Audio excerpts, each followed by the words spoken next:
Vamos para o oitavo e último. Tem como relator o desembargador Zé Ricardo Porto, em base da declaração, na ação de investigação judicial eleitoral número 060 39185 2018 6150000, origem João Pessoa, assunto abuso de poder político, autoridade, abuso, uso indevido de meio de comunicação social, ação de investigação judicial eleitoral, autor coligação à força do trabalho, advogados Marcelo Vaik Pogliese e Fábio Brito Ferreira, réu Cássio Rodrigues da Cunha Lima, Fernando Rodrigues Catão, Eveliana Ramos Gouveia, Isa Silva de Arrochelas, José Fernandes Neto, Eribaldo José Soares do Couto, Tiago Vasconcelos Moraes e Manuel Helder de Moura Dantas. Com a palavra, eminente relator. Senhor presidente, egrégio tribunal, eminente procurador, doutor Vitor. Relatório. A coligação à força do trabalho, já qualificada dos autos, interpôs embargo de declaração com efeitos infringentes contra a decisão proferida pelo Corregedor Regional Eleitoral à época, o eminente desembargador Carlos Martins Beltrão, que, com base na alínea C do artigo 22 da Lei Complementar 6490, indeferiu a petição inicial da ação de investigação judicial eleitoral, ajuizada pela embargante em face de Cássio Rodrigues da Cunha Lima, Fernando Rodrigues Catão, Eva Eliane Gouveia, Isa Silva de Arrochelas Macedo, José Fernandes Neto, Eribaldo José Soares do Couto, Tiago Vasconcelos Moraes e Manuel Helder de Moura Dantas. Há dois a recorrente que a decisão impugnada deixou de enfrentar pontos centrais lançados na petição inicial, revelando-se obscura, omissa e contraditória. Como obscuridade, no julgado, alega que não há nenhuma semelhança entre o caso concreto e os dois precedentes do STF citados na decisão embargada. Considera embargante que o deciso deve ser declarado para demonstrar de que forma aqueles casos citados têm semelhança no presente lide. Assevera também que a petição inicial traz fatos, provas e circunstâncias que, na sua ótica, são suficientes para ensejar a abertura do processo investigatório eleitoral, haja vista que o conselheiro Fernando Catão tem, aspas, um vasto histórico de decisões desde 2015, arquitetadas e cirurgicamente produzidas para edificar efeitos contrários ao programa Empreender, ao governo do Estado e ao governador Ricardo Coutinho, com afã de prejudicar o seu governo e agora os seus aliados da coligação à força do trabalho. Afirma que a decisão impugnada não enfrentou o fato de que atos de autoridade praticados pelo conselheiro Fernando Catão contra o programa Empreender foram cassados no âmbito do Poder Judiciário e considerou desproporcional as medidas por ele tomadas e que a finalidade da presente age é investigar a extrapolação dos limites do cargo para beneficiar seu sobrinho, afetando o processo eleitoral, pretérito e o presente. Alega que a exploração sensacionalista do relatório produzido a partir do processo de relatoria do Conselho Fernando Catão no TCE objetivou influenciar a eleição de 2018. Nesse sentido, entende que a decisão monocrática deve suplantar as referidas contradições e omissões e que a petição inicial apresenta indícios suficientes de irregularidades praticadas e do abuso do poder perpetuado pelos investigados. Aduz ainda que a decisão impugnada é omissa quando não apreciou a acusação de que os veículos de comunicação terem denegrido a imagem do governador Ricardo Vieira Coutinho, do candidato João Azevedo Filho e de seus aliados, além de terem manipulado as informações sobre decisões judiciais. Ao final, requerer o acolhimento do recurso a fim de sanar as omissões e contradições declinadas, com a consequência aplicação dos efeitos modificativos e, consequentemente, permitir o regular prosseguimento da ação da investigação judicial eleitoral. Em 7 de novembro do ano pretérito, proferiu o seguinte despacho. Visto, etc. Na linha da jurisprudência do TSE, o recurso de embargo-declaração, interposto contra a decisão do relator, embora indicando omissão ou contradição no julgado, devem ser recebidos como agravo regimental, haja vista que pretende modificar a decisão, cito precedente nesse aspecto in verbis. Embargo-declaração, recebimento, agravo regimental, recurso especial, ação de impugnação de mandato eletivo, fraude, documento de transferência eleitoral, artigo 14, parágrafo 9º da Constituição Federal, decisão, retorno dos autos à origem, rejulgamento da causa, desprovimento.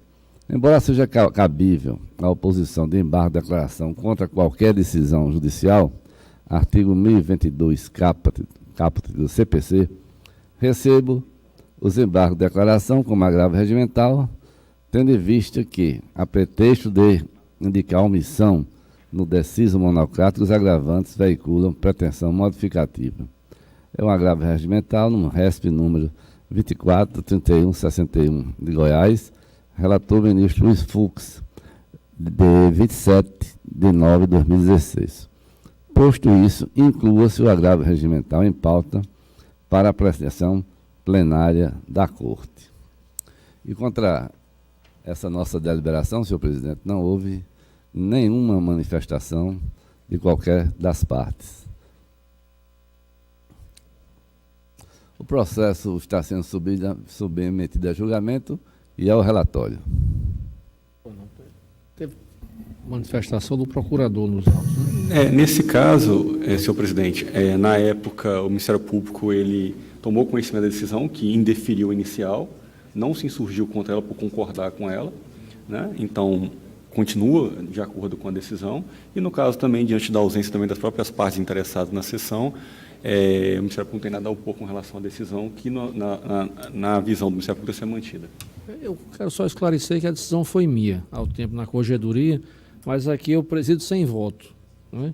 Mesmo assim, eu não sei se seria... Essa é embargo de declarações. Mas está sendo recebido como agravo regimental. É o embargo de declaração recebido como agravo regimental, que pode até alterar, interno, inclusive, a decisão por mim proferir. Né? Porque os embargos de declaração, ele foi manejado com efeitos modificativos. Na verdade, buscando outro rejulgamento que foi deliberado de forma solitária, monocrática, pelo eminente corregedor à época, o desembargador Carlos Martins Beltrão. Então, para evitar alegações futuras e possíveis de nulidades, eu publiquei um despacho informando que tudo isso que eu estou veiculando e manifestando para Vossas Excelências, e que, citando jurisprudência, que iria receber os embargos como agravo interno. Esse despacho foi publicado, foi publicizado, e em razão disso, mesmo assim, nenhuma das partes, nem embargante, nem embargada, manifestaram qualquer inconformação ou irresignação. Por isso estamos julgando hoje como agravo interno. A colocação que eu fiz, senhor relator, só em relação à minha atuação no caso precedente, quando ainda corregedor. Eu estou na presidência, eu presidi na sessão e não vou ter direito a voto. Porque se tiver, eu não posso participar em face de ter sido decisão por mim proferida. Se o senhor me permite, eu acho que o senhor pode votar sim, porque não é uma ação judicial atacando uma decisão administrativa sua, como ocorre em outros casos aqui. Se o senhor fosse o relator, o senhor podia votar? Porque é da jurisdição do gabinete que está vinculado ao doutor Zé. Eu não entendo. Eu também, a princípio, eu entendo assim, a minha preocupação é só em relação a não causar um transtorno no julgamento de um caso que está sendo... Mas, além disso, eu acho que, além de Vossa Excelência poder votar, é obrigatória a participação, por conta do quórum completo. Porque se Vossa Excelência não votasse, não teria como passar a presidência para mim, teria que convocar um substituto. Que aí não é uma ação, que se pretendia fosse uma investigação que poderia resultar numa ação. Eu acredito que Vossa Excelência não pode saiu votar do campo inicial. O senhor não só pode votar, como se fosse o corregedor ainda, seria o relator do Eu, caso. eu como é o abri a Desmazão. discussão, É eu abri a exatamente isso que eu discussão queria. para justamente ter esse respaldo de claro. entendimentos da Corte Não pode. em relação ao caso. Presidente, Então, eu estou aqui no lugar de Vossa Excelência. Hoje. Mas se eu tivesse proferido o despacho monocrático da lavra de Vossa Excelência, eu estaria aqui relatando e votando. eu queria só o respaldo da Corte para poder assentar a minha possibilidade de participação. Pronto, eu agradeço e Vossa Excelência prossegue. Eu tenho direito a voto também. Voto. A decisão recorrida, proferida pelo eminente desembargador Carlos Martins Beltrão Filho, tem o seguinte teor, vistos, etc. A coligação à Força do Trabalho, integrada pelos partidos PSB, PDT, PT, DEM, PTB, PRP, POD, PRB, PCdoB, Avante, PPS, Rede, PMN e PROS, com fundamento no artigo 22 da Lei Complementar número 6490 e artigo 73 e 74, ambos da Lei das Eleições, ajuizou a ação de investigação judicial eleitoral em desfavor de Cássio Rodrigues da Cunha Lima, candidato ao cargo de senador, Fernando Rodrigues Catão, conselheiro do Tribunal de Contas do Estado, Eva Eliane Ramos Gouveia, Isa Silva de Arrochela Macedo, candidatas e suplentes de senador na chapa integrada por Cássio Rodrigues da Cunha Lima, José Fernandes Neto, administrador da Rádio FM Correio de João Pessoa Limitada, Eribaldo José Soares do Couto, sócio administrador do jornal Correio da Paraíba, Tiago Vasconcelos de Moraes, proprietário e provedor de conteúdo do paradioblog.com, e Manuel Helder de Moura Dantas, gestor do blog conhecido como Blogger de Helder Moura. A coligação investigante, continua o eminente desembargador Carlos Beltrão, a coligação investigante atribui ao conselheiro do Tribunal de Contas do Estado, senhor Fernando Rodrigues Catão, ora investigado, a conduta de abuso de poder de autoridade, expressa nas seguintes condutas. A. O envio de dados maquiados para ações judiciais eleitorais manejadas pelo seu sobrinho, Cássio Rodrigues da Cunha Lima, em desfavor do governador Ricardo Vieira Coutinho, buscando induzir a erro o Tribunal Regional Eleitoral, acrescenta a coligação que a arguição de incidente de falsidade nos autos da AGE 1958-10-2014.615, 4 zeros, forçou o conselheiro a corrigir a falsa informação. B. Aduziu ainda a coligação à Força do Trabalho que o referido conselheiro, no final do ano de 2017, engendrara um outro factoide político ao determinar a suspensão cautelar do programa Empreender PB, Programa Social do Governo do Estado, tema central discutido nos autos da ação de investigação judicial eleitoral número 2007-51-2014.615-40. O ajuizamento dos mandados de segurança número 080 63 89 81 2017 815 000 e 08 06 391 51 2017 815 0000 e ainda a decisão liminar lançada nos autos da ação popular número 08 58 256 27 2017 8 15 2001 revogaram a aludida cautelar. Argumentou a investigante que o conselheiro Fernando Rodrigues Catão foi o único a manifestar-se contrariamente à aprovação das contas do governo do Estado da Paraíba, referente ao exercício 2015, processo Tribunal de Contas, número 04-533-2016. Sustentou a coligação investigante que a ação administrativa estatal deve pautar-se pelo atendimento ao interesse público e, em assim sendo, a função pública não pode ser extrapolada e ser colada a serviço de candidaturas no processo eleitoral. Asseverou que a Justiça Eleitoral tem sido severa na defesa dos primados, da isonomia e imparcialidade. Tanto é assim que nos autos da reclamação 0600-910-42-2018-600-000, o desembargador-presidente do TRE Piauí foi afastado pelo Corregedor-Geral Eleitoral, o ministro Jorge Mussi. No entendimento da investigante, o conselheiro Fernando Rodrigues Catão, em desvirtuamento de sua ação estatal, tem, abrindo aspas, ferido de morte a isonomia que deve permear a atitude em um agente público antes, durante e depois dos tempos eleitorais. Fechando aspas. Privilegiando seu sobrinho, Cássio Rodrigues da Cunha Lima, e seus correligionários em prejuízo dos seus adversários, apoiado pelo governador Ricardo Coutinho. E continua o despacho monocrático impugnado.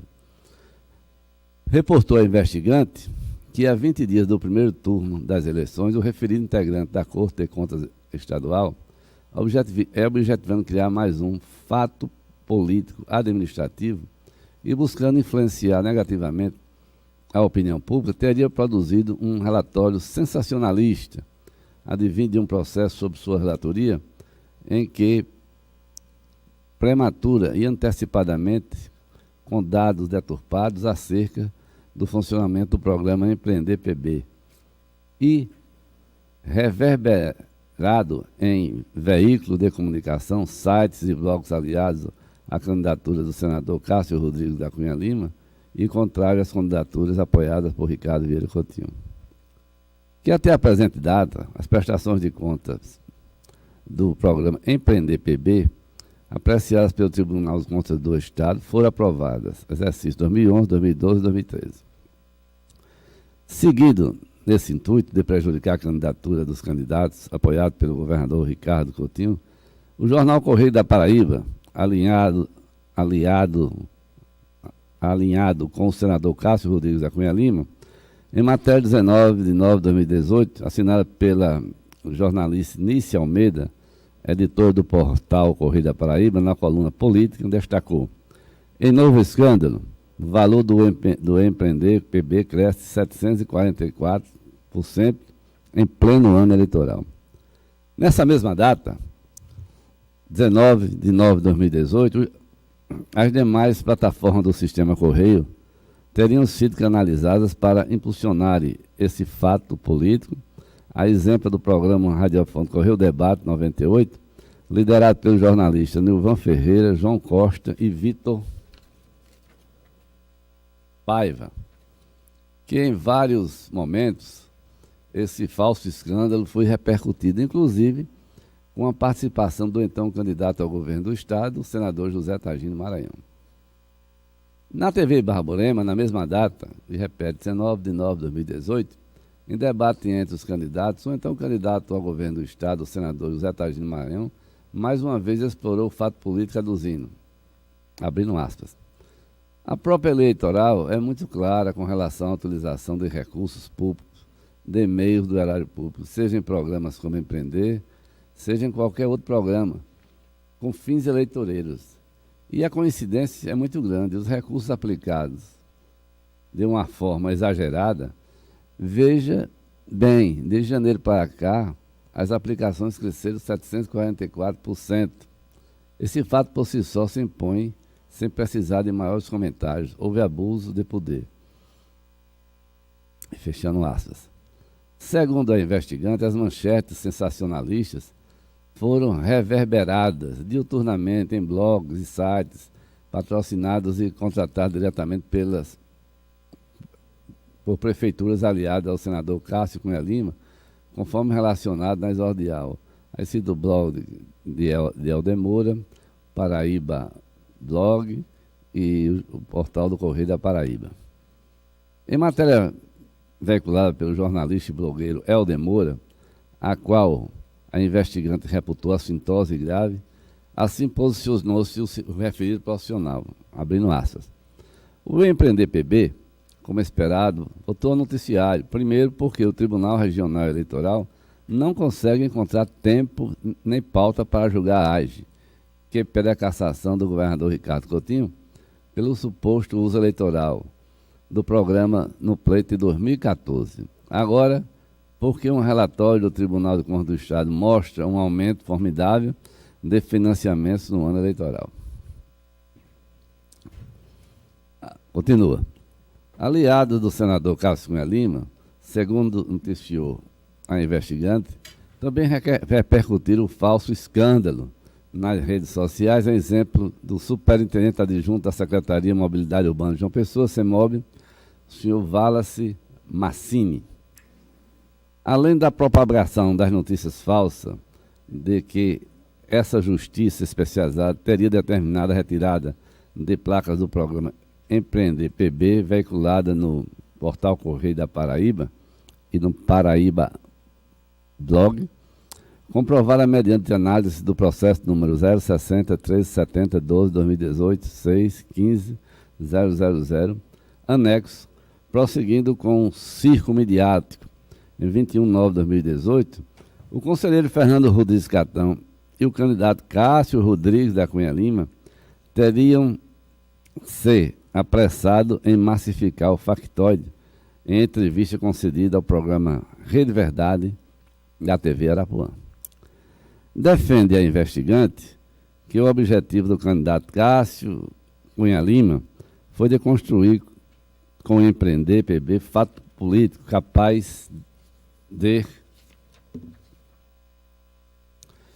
influenciar o eleitorado no processo eleitoral de 2018, beneficiando diretamente e prejudicando as candidaturas da coligação demandante, apoiadas pelo governador Ricardo Vieira Coutinho, abre um parênteses, tio e o sobrinho, usaram do abuso de autoridade dos meios indevidos de comunicação social para atingir o resultado esperado, maculando o processo eleitoral para os cargos de senador da República e governador do Estado.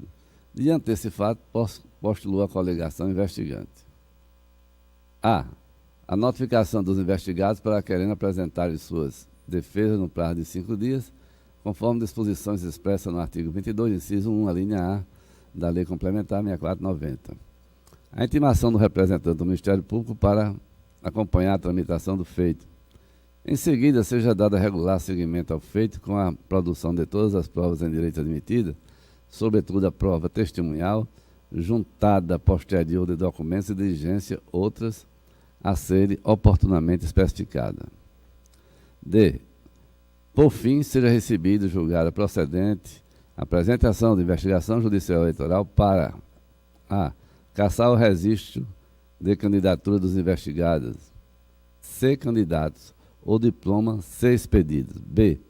Aplicar a todos os demandados a sanção da inelegibilidade, bem como as combinações de sanções estabelecidas nos artigos 222, 19 da Lei Complementar 6490, a Lei da Inelegibilidade, e artigo 73, parágrafo 4, 5 e 7 e artigo 74, tudo da Lei 9.504 de 97, que é a Lei das Eleições.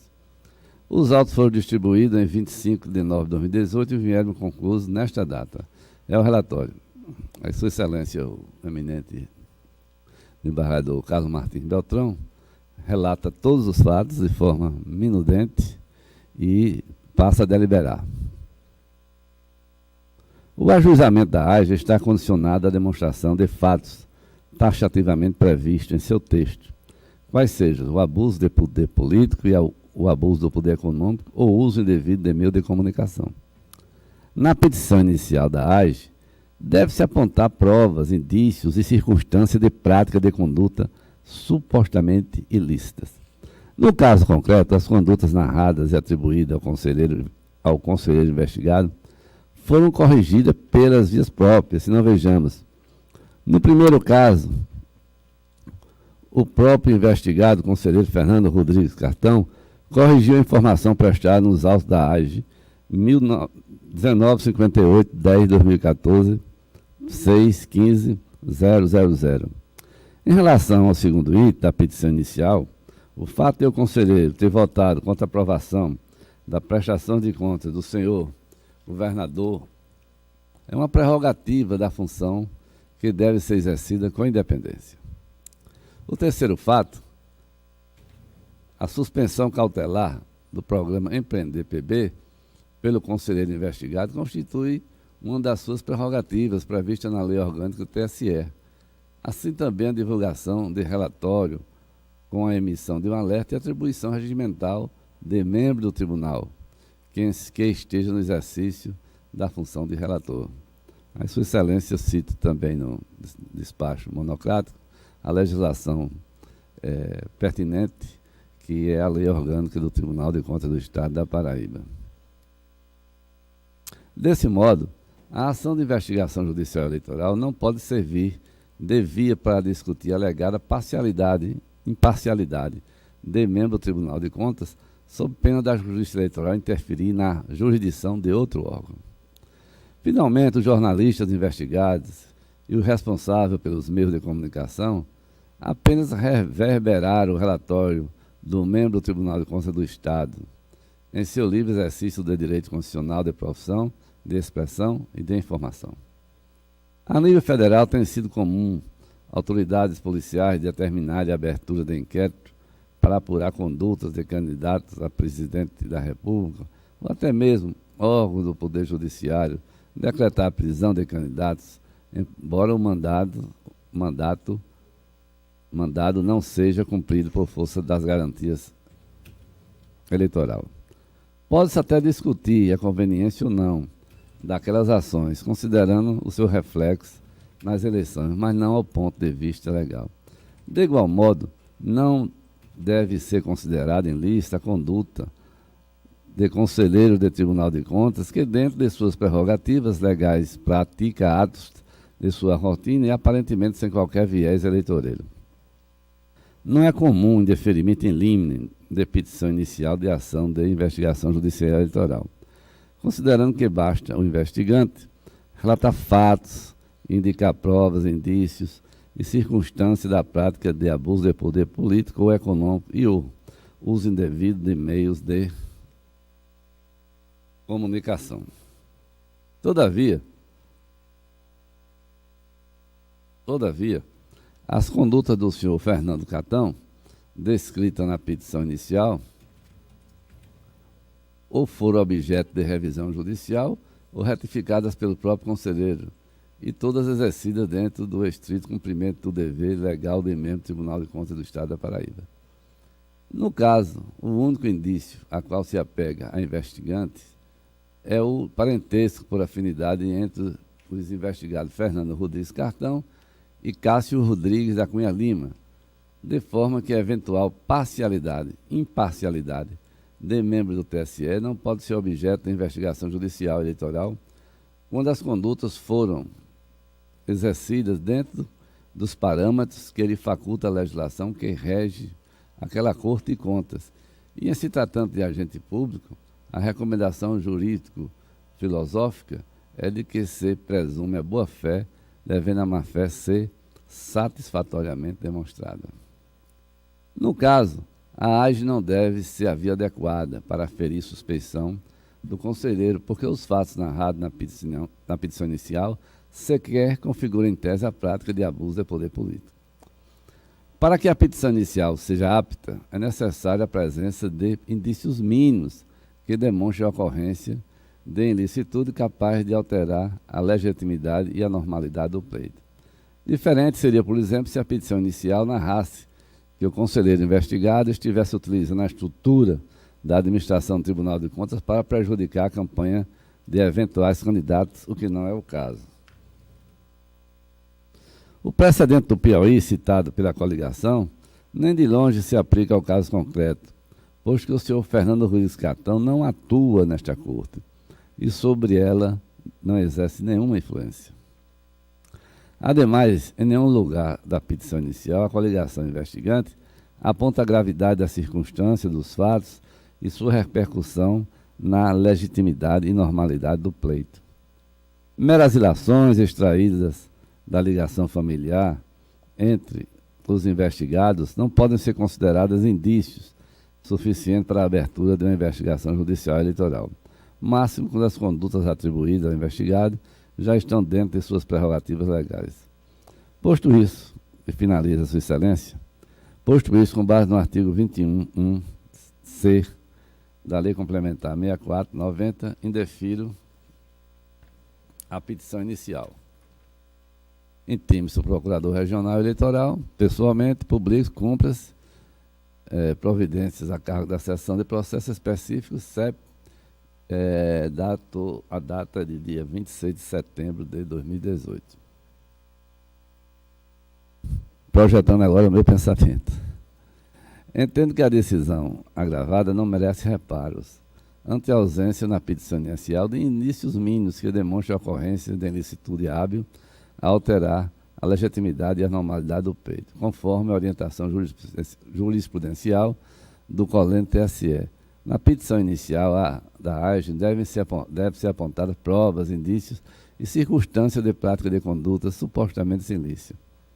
No caso, a investigante narra fatos atribuídos ao senhor Fernando Rodrigues Catão, em que, em tese, lhes são facultados pela legislação que rege o seu mistério de conselheiro do Tribunal de Contas do Estado, acrescentando ainda que, como bem registrou o eminente corregedor que me antecedeu, o próprio conselheiro ratificou a eventual decisão equivocada, o que afasta qualquer indício de má-fé alegada pela investigante.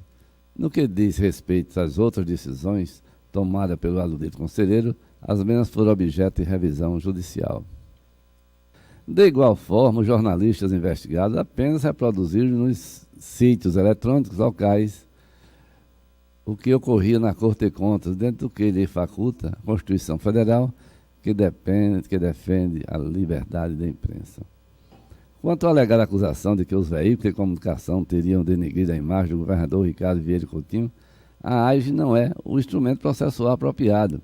Outras medidas judiciais, a exemplo do direito de resposta e até ação específica na justiça comum, seriam as vias adequadas para reparação de eventual dano moral e para discutir a alegada manipulação de informações sobre decisões judiciais atribuídas a profissionais de imprensa. Destarte, se a petição inicial narra fatos que, em tese, sequer violam a lei, ou ainda com ínfima probabilidade de repercussão na campanha eleitoral e, portanto, insuficientes para alterar ou comprometer a legitimidade e ou a normalidade do pleito, a movimentação da máquina judiciária não deve se mostrar razoável para apurar mera ilações dos investigandos. Feito o exposto, recebo os embargos de declaração como agravo regimental e nego o provimento para manter em toto a decisão impugnada. Como visto, a AGE ela tem como ponto central o conselheiro Fernando Catão, havendo uma vinculação de que, na qualidade de tio do então candidato ao cargo de senador na eleição pretérita, Cássio Rodrigues da Cunha Lima, estaria favorecendo tanto o seu sobrinho como também tornando difícil a situação dos candidatos apoiados pela coligação em que tinha o candidato João Azevedo e com apoio do ex-governador Ricardo Coutinho. Esse é o liame principal. No tocante aos demais, são jornalistas, pessoas que possuem blog, pessoas que têm sites políticos, diretores do jornal Correio da Paraíba, e que entendem os agravantes de que, quando houve essa repercussão, esses órgãos de comunicação veicularam a matéria de forma ostensiva, de forma repetitiva, com a finalidade única e exclusiva de prejudicar as candidaturas abrigadas pela coligação agravante e recorrente. Eu não enxergo desse sentido, vejo que a petição inicial da AGE em dissertação ela é um adão jurídico, desnuda de qualquer prova, pelo que eu estou acompanhando e no que diz respeito à manutenção em toto do despacho de Sua Excelência, o eminente corregedor à época, desembargador Carlos Beltrão, recebo, repito, o desembargo de declaração com efeito modificativo do julgado como agravo interno e nego o provimento. É assim que eu voto, senhor presidente. Agradeço ao relator. Na sequência, eu voto o doutor Antônio Carneiro com a palavra.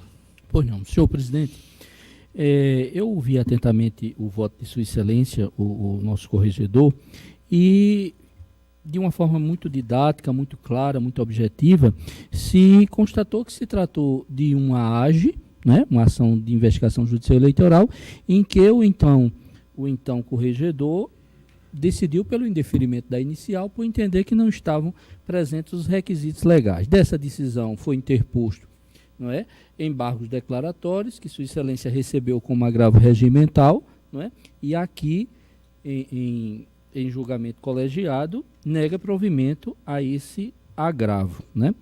E verifiquei também que o fundamento principal que embasou a decisão de Sua Excelência o relator foi exatamente a questão do liame. Ele fez questão de frisar bem, dar uma ênfase à questão do suposto envolvimento, do suposto liame que havia entre um investigado, que seria o conselheiro Fernando Catão, e um suposto benefício causado a um dos candidatos, que seria o senador Cássio Cunha Lima, além de algumas repercussões com relação a alguns meios de comunicação e seus responsáveis, os seus dirigentes.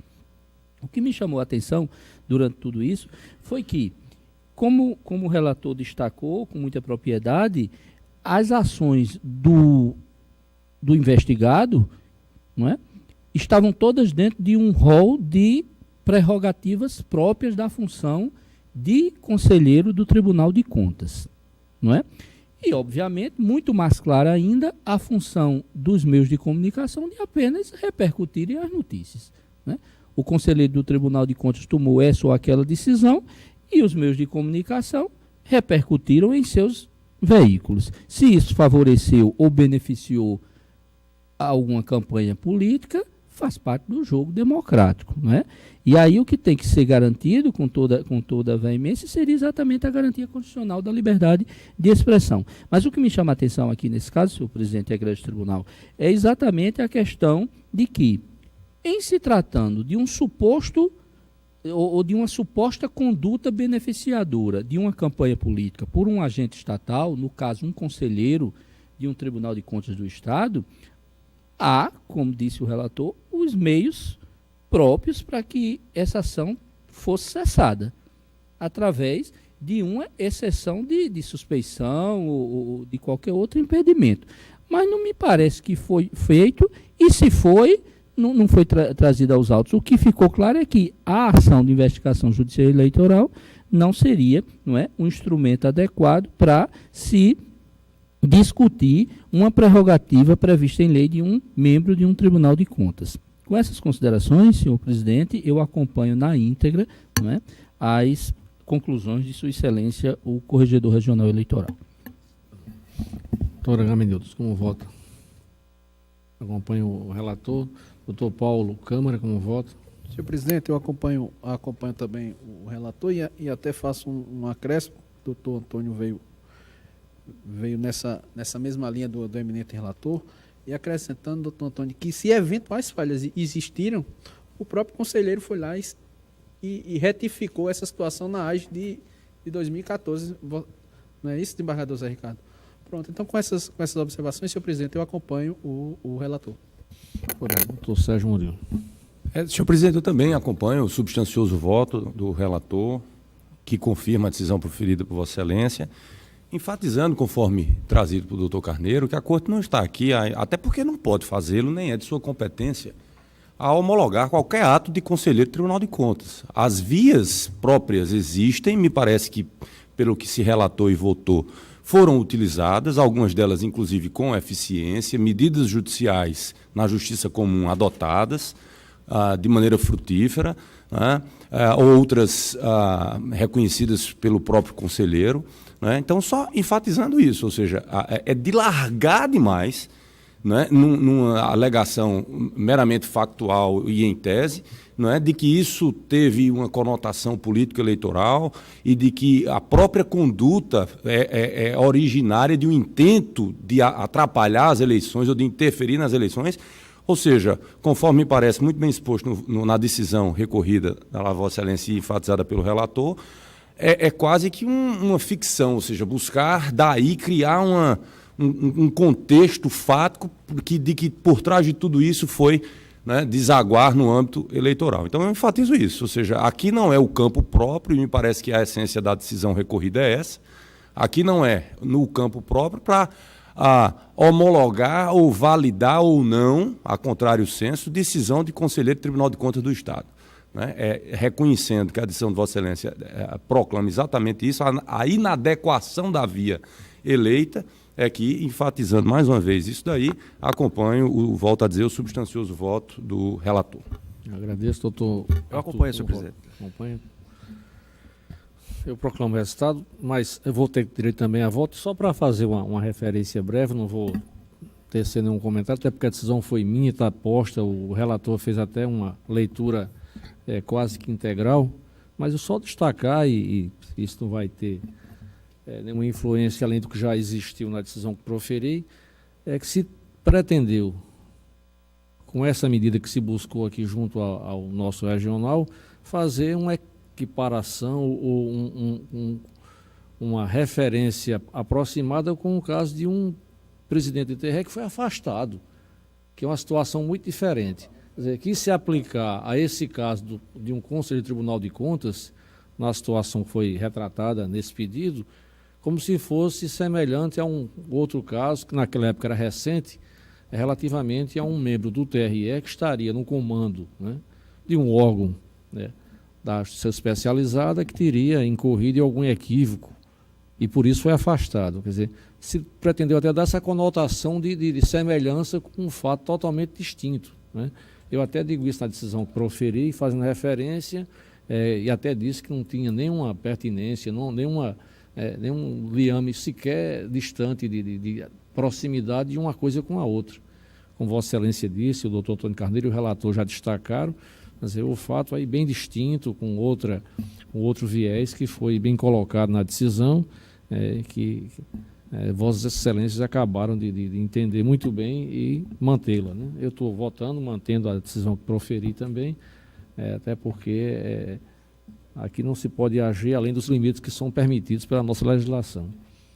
Eu proclamo o resultado, embora a declaração recebidas como agravo regimental, não é isso?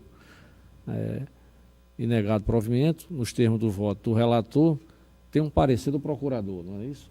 Não teve. Nesse não teve parecer. Só houve a intimação da decisão e nenhuma providência que poderia, Vossa Excelência, até ter aviado algum recurso e não fez. Está de acordo. Isso. Exato. Então, embora a declaração recebidas como agravo regimental, e sendo negado provimento, nos termos do voto do relator, unânime, ausente justificadamente, a juíza Micheline de Oliveira Dantas Jatobá. Esse é o resultado do último processo da nossa pauta. E antes do encerramento da sessão, eu consulto os eminentes pares sobre alguma manifestação que queiram apresentar. Doutor Carneiro. Senhor presidente, eu queria só acrescentar que já houve o julgamento desse processo, Vossa Excelência já proclamou o resultado, mas eu gostaria de dizer que a ação de investigação judicial eleitoral geralmente não é muito comum, como Vossa Excelência fez consignar no seu voto, no relator mencionou, ser indeferida liminarmente, monocraticamente, né? E aí Vossa Excelência fez, e aí hoje esse fato, se não fosse esses embargos transformados em agravo, não teria vindo à corte, né? E eu fico muito feliz de integrar o tribunal num momento como esse, porque hoje aqui, né, e doutora Gamenil teve a honra também de participar, é um julgamento muito emblemático, porque julga não de forma que é comum julgar, porque para o julgador às vezes é mais fácil receber e dar andamento a um processo desse, mas movimenta toda uma máquina judiciária, quando na verdade já se vê de antemão que não teria muita possibilidade de êxito no campo jurídico. Então, eu fico muito feliz de participar de uma corte desse nível de discussão jurídica, né? E quero parabenizar não só o relator, o nosso corregedor regional, mas também Vossa Excelência, que hoje está na presidência e, na época, estava à frente da nossa corregedoria. Apenas isso, senhor presidente. Mais alguma manifestação dos senhores? Então, uma observação que eu achei, quando eu cheguei, um pouco mais cedo, até para revisar o voto, eu pensava, né? O livre pensar é só pensar. Eu pensava que hoje os advogados estariam presentes aqui, mas não vieram. O que me faz fazer assim, sem querer entrar no mundo mágico das hipóteses, das suposições e das relações, de que isso aí foi somente um instrumento para um período eleitoral. Então, já encerramos a nossa pauta, agradecendo aos senhores, a doutora Agamenito que está aqui conosco, que volte sempre pela sua competência e o seu dinamismo, que Vossa Excelência tenha mais oportunidades de aqui comparecer e participar conosco. Agradecer a Deus a nossa produção hoje à tarde, a todos, e dou por encerrada a sessão.